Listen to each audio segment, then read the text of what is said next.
Bonjour à toutes et à tous, bienvenue pour un épisode de Made in USA. Ça faisait un petit moment. Cette semaine, on va parler de Facebook qui traverse une sale période entre la panne mondiale de début octobre, les attaques d'une lanceuse d'alerte et des élus américains qui semblent bien décidés à réguler, voire à démanteler le géant de la Silicon Valley.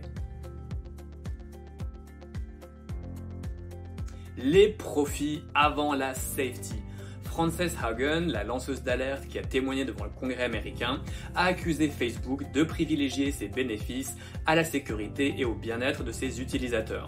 Selon elle, c'est notamment l'algorithme de recommandation qui a tendance à favoriser les contenus toxiques et polémiques, puisque plus un utilisateur interagit avec une publication et plus Facebook lui en montre des similaires. Ce mécanisme favoriserait selon elle la radicalisation, par exemple des supporters de Donald Trump qui ont attaqué le Capitole le 6 janvier dernier.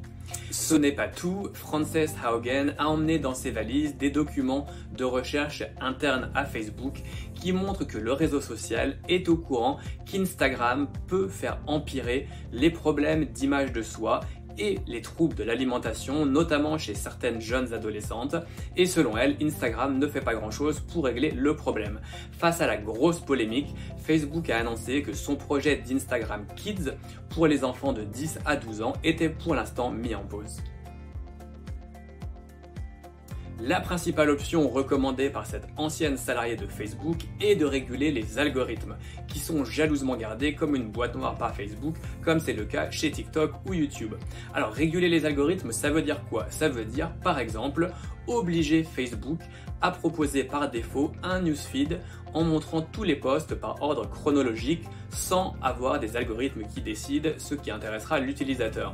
Ça veut dire aussi forcer Facebook à ouvrir ses algos à des développeurs externes qui pourraient donc proposer des fonctions comme afficher uniquement des contenus positifs. Et enfin, la dernière option nucléaire qui semble faire consensus chez les républicains et les démocrates, c'est de lever la protection juridique dont bénéficie Facebook quand des utilisateurs mettent en ligne des contenus illégaux.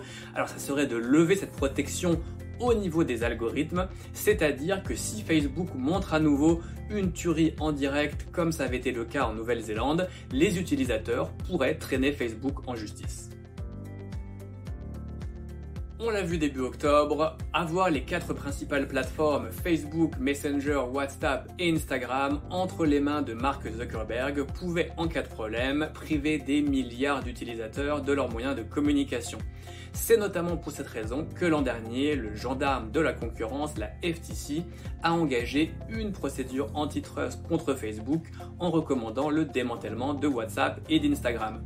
Un juge dans un premier temps a rejeté la plainte, estimant qu'elle était trop vague, mais la FTC a revu sa copie et on attend la décision de la justice sur la recevabilité de cette plainte qui pourrait ouvrir la voie à un procès. La lanceuse d'alerte Frances Haugen, elle est opposée à ce démantèlement. Elle estime que ça ne réglerait pas le problème de fond des algorithmes, de la désinformation et du complotisme.